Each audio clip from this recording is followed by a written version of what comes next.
A very good afternoon, everyone who is tuning in today. Welcome to our second quarter GDP press conference. Without further ado, allow me to pass the floor to Governor Shamsia to start her presentation. Governor, over to you. Thank you, Janwi. Bismillahirrahmanirrahim. Assalamualaikum warahmatullahi wabarakatuh dan salam sejahtera. Pada sidang akhbar ini, Bank Negara Malaysia akan menyampaikan taklimat mengenai prestasi ekonomi negara pada suku kedua tahun 2021 dan juga perkembangan monetary dan kewangan Malaysia. Bank Negara juga akan release the forecasted GDP for this year. I also have with me Datuk Sri Dr. Muhammad Uzair Mahidin, who is the chief statistician, who will also be releasing the second quarter GDP. Global growth continued to improve in the second quarter of 2021.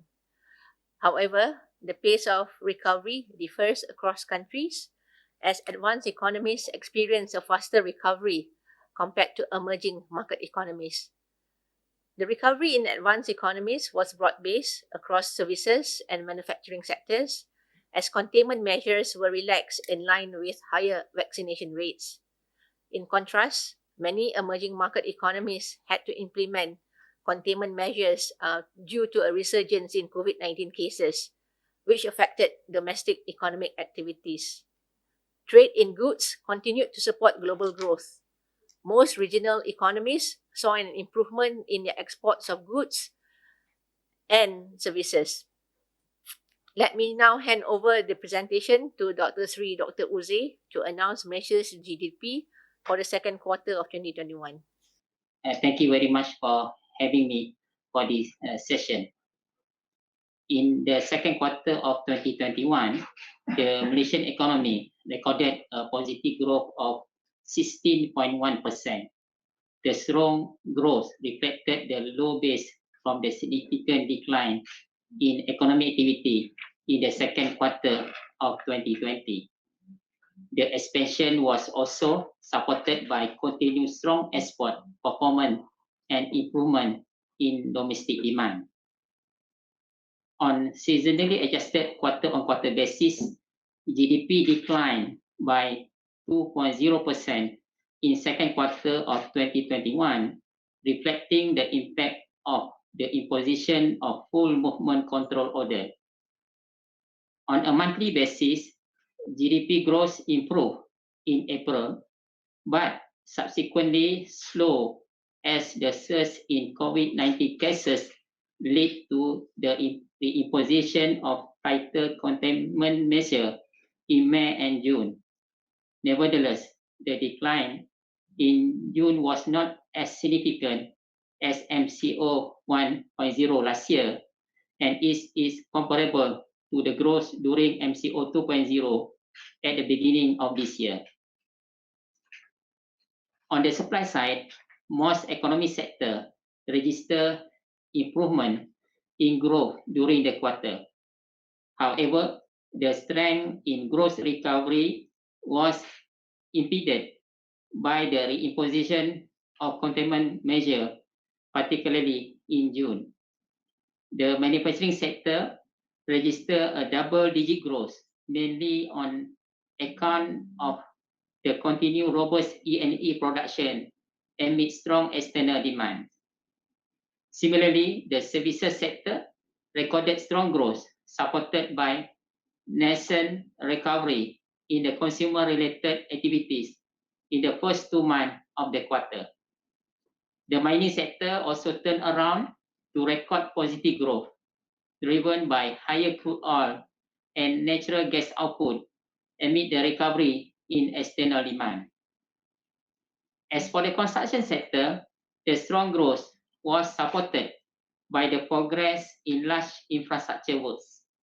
Meanwhile, growth in the agriculture sector contracted during the quarter, due mainly influenced by a weaker oil palm harvesting activity, which was affected by continued labor shortage.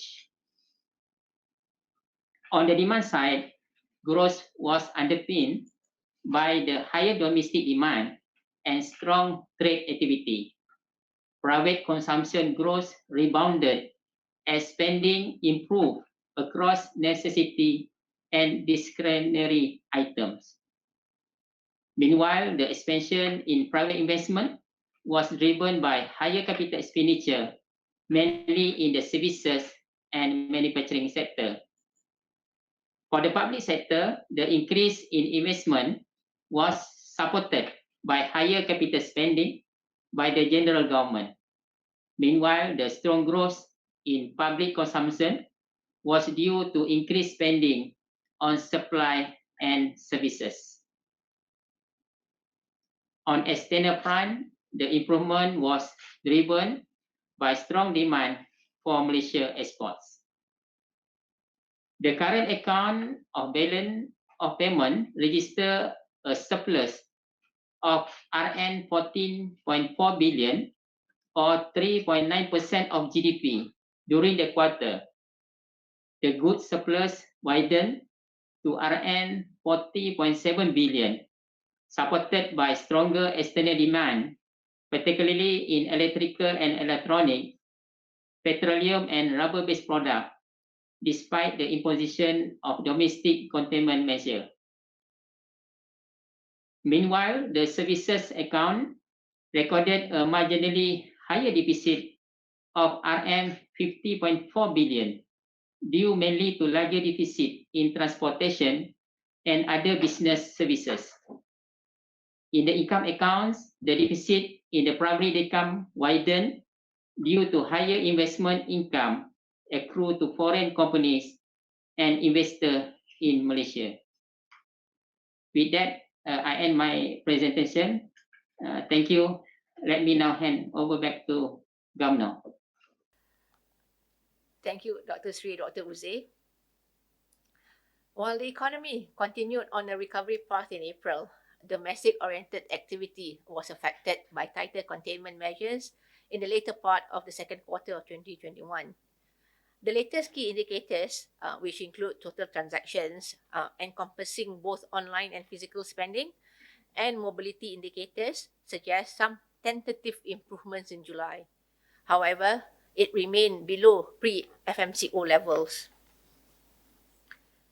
In the labour market, indicators in the first 2 months of the second quarter showed continued improvement, but the imposition of the FMCO has affected the recovery in June. As a result, employment levels declined in the second quarter to 29,000 persons, while unemployment rate remained elevated at 4.8%. Data from SOCSO also showed a similar trend, where smaller jobless claims and improvement in job placement rates were observed up until May 2021, before worsening in June 2021. While the labour market outlook in 2021 has weakened, the expectation is for the labour market to recover going into 2022, but at a more moderate pace. This is in line with the faster progress of vaccination and expected lifting of movement restrictions, which will support an improvement in economic activity. Growth prospects in the third quarter of 2021 will be weaker due to the continuation of the FMCO. However, growth is expected to improve in the fourth quarter of 2021. On the external front, strong global demand conditions, particularly in major trade partners, and the tech upcycle will support exports and production activity.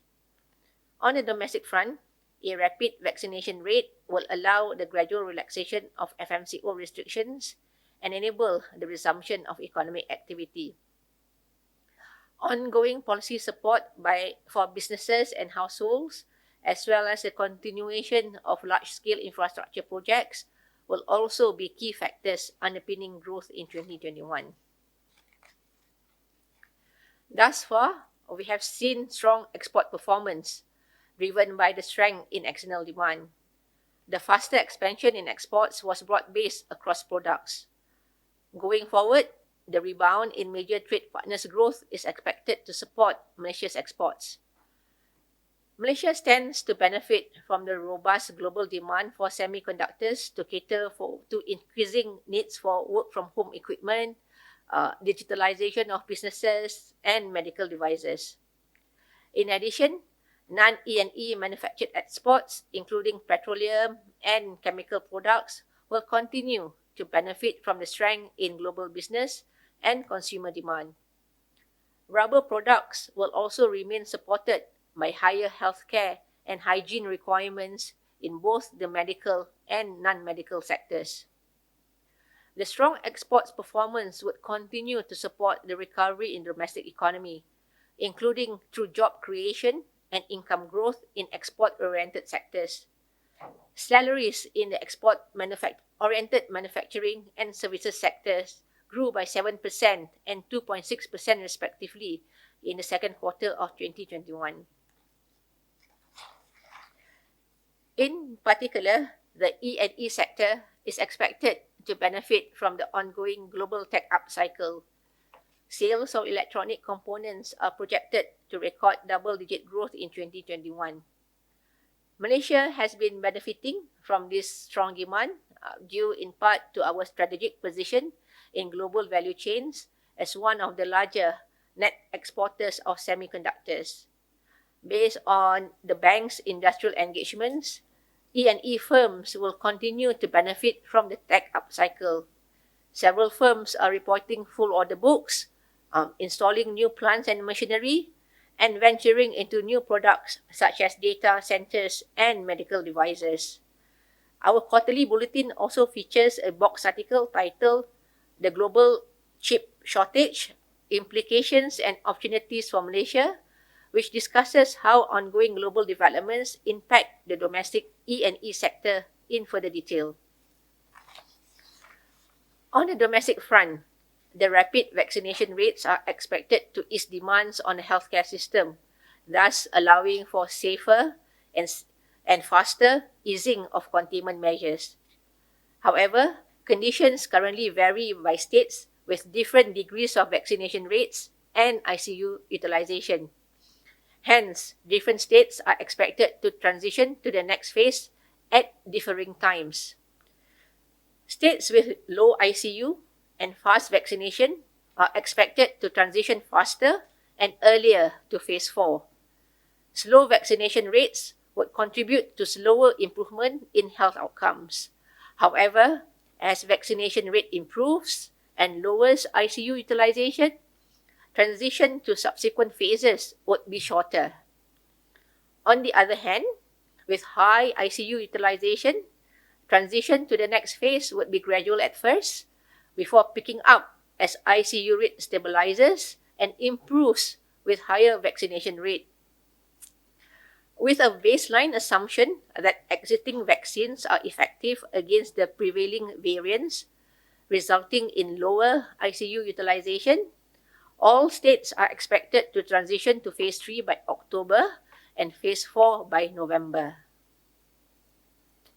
With the implementation of containment measures would weigh on growth, there are at least two factors which have partially mitigated this fact.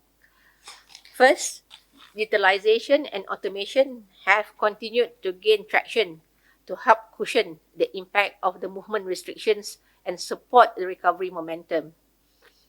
In the first half of 2021, the number of online banking transactions grew by 36%, while the number of e-wallet transactions grew by 89% compared to the same period last year.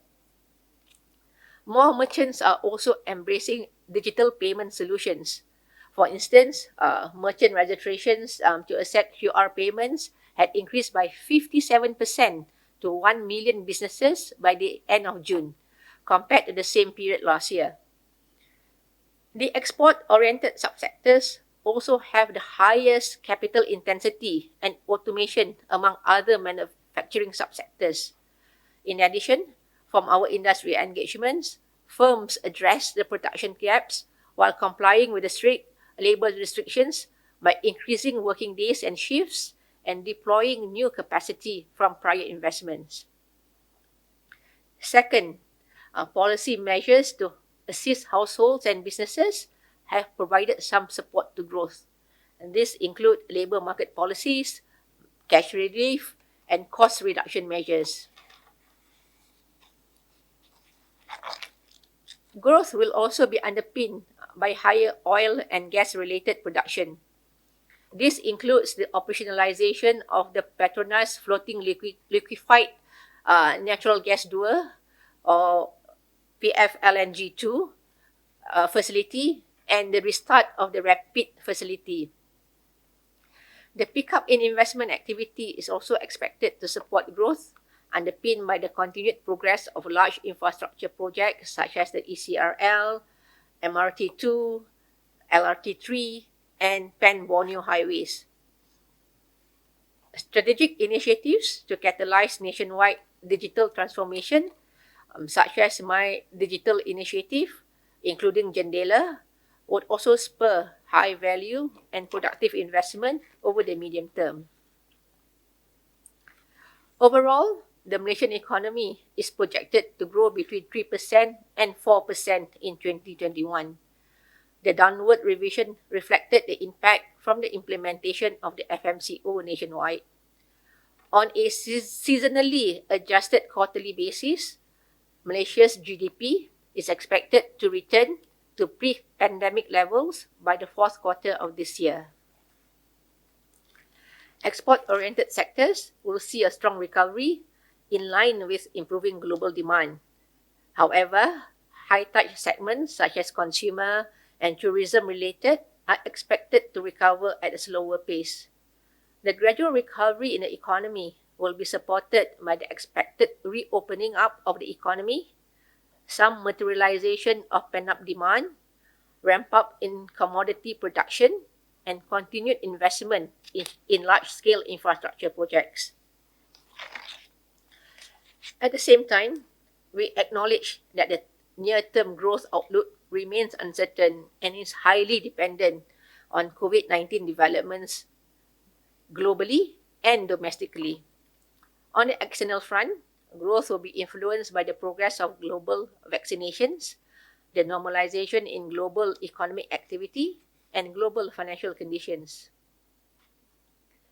Domestically, growth recovery will largely depend on the duration and stringency of containment measures and the materialization of health outcomes, which is contingent on the progress of the national vaccination program and the effectiveness against new variant of concerns. Growth will also be influenced by policy uncertainty and implementation progress of key investment projects. Going forward, these evolving factors, especially the duration and stringency of domestic containment measures, will determine our near-term economic prospects.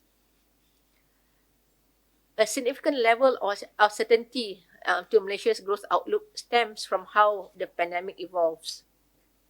As such, two scenarios are used to illustrate the alternative implications of the pandemic on 2021 growth. A faster recovery scenario assumes a more rapid vaccination rollout, leading to a sooner than expected reopening of the economy, where all states would transition into phase 4 by September 2021. With a faster vaccination rate, a majority of the total population would be fully inoculated by October. This will generate a faster recovery in labour market conditions and consumer confidence, and subsequently stronger than expected demand conditions. Under this faster recovery scenario, growth could be higher than 4%. A slower recovery scenario assumes a delayed reopening of the economy on account of delayed resolution of the pandemic. This scenario assumes vaccination rates would slow down and the efficacy of existing vaccines is lower to new virus strains. This would necessitate a more prolonged containment measures and is expected to weigh on economic activity. These scenarios are described in greater details in our white box on its title, Malaysia's 2021 Growth Outlook, Baseline and Scenarios, in our quarterly bulletin. Nevertheless, Malaysia's growth recovery is expected to accelerate going into 2022. The recovery is in line with further expansion in global growth and trade activity, a key driver for production activities domestically. The normalization in domestic activity will be supported by an improvement in consumer sentiment, catalyzed by an increasing share of the population being fully vaccinated and the easing of containment measures, as well as drawdown of the significant build-up in household savings. Household savings accelerated since March last year, growing at a monthly average of 20.2%, compared to the 2019 monthly average of only 4.1%. In addition, the strengthening of the labour market recovery will boost private consumption. The expansion in commodity-related production capacity and faster progress in the large infrastructure projects are also expected to reinforce the growth recovery.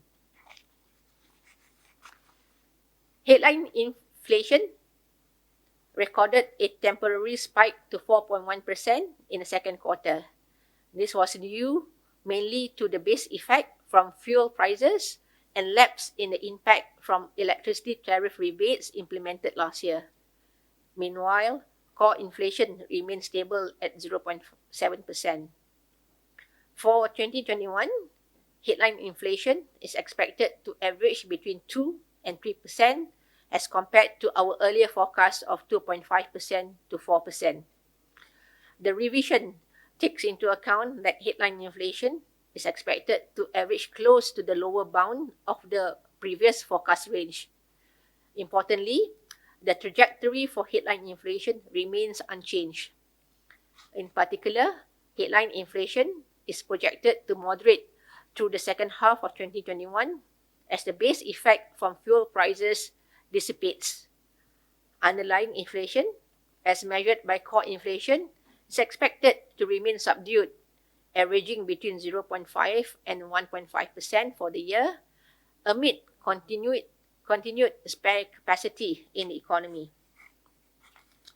While there remain cost pressures from global commodity prices, logistical issues, and idiosyncratic supply disruptions, these pressures are assessed to be temporary.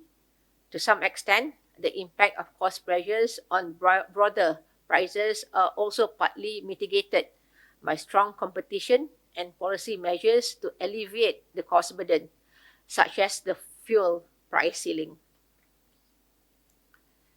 The OPR remains at its historical low of 1.75%.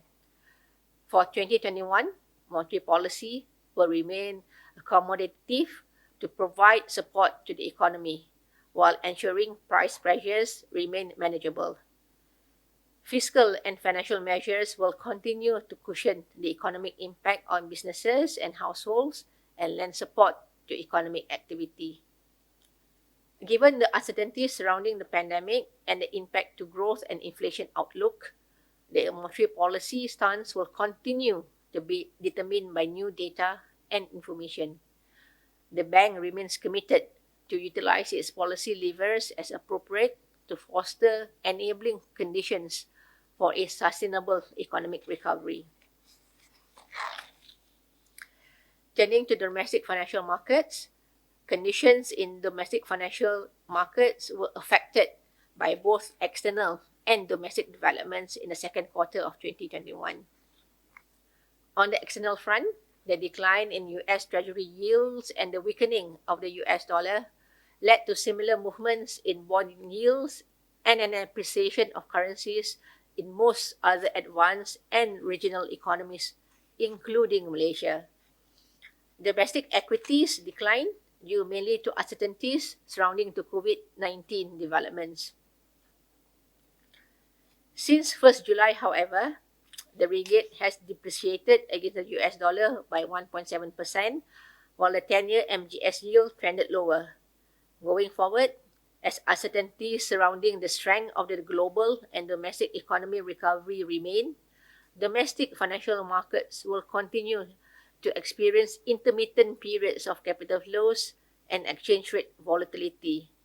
In particular, this includes uncertainties over the path of the pandemic and markets' reaction on the US Federal Reserve tapering of asset purchase program and policy rate normalization. Net financing expanded by 4.4% during the quarter. For the business segment, outstanding loan growth moderated to 1.3%. Nonetheless, loan disbursements remained at a high level, supported by loans for the purpose of working capital. Outstanding housing loan growth moderated to 5.3% during the quarter compared to 6% in the previous quarter. However, demand for household loans continued to be forthcoming, particularly for purchase of residential property. Outstanding financing to SMEs expanded by 6% as at end June, as banks continue to extend their support to SMEs. Financing by banks supported working capital and investment needs of SMEs, with disbursements for both purposes continuing a positive trend since mid-2020. Out of the 154 billion ringgit disbursed in the first half of the year, 98% were from banks' own funds. The remainder, about 3 billion, were from Bank Negara's funds that were disbursed to more than 12,000 SMEs. These were predominantly SMEs in the services sector, most affected by the pandemic. Bank Negara Malaysia has also enhanced the facilities under our funds as new developments emerge. For example, in light of the FMCO, two significant enhancements have taken place.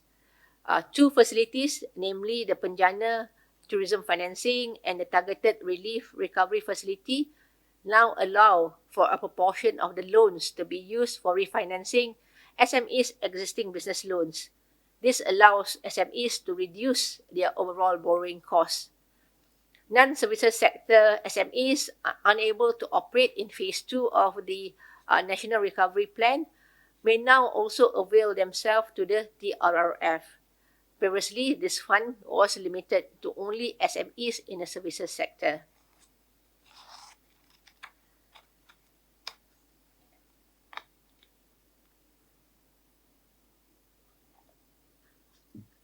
Since the start of the FMCO, banks have expanded their repayment assistance programs to cushion the impact of the heightened restrictions and to provide timely help to affected borrowers.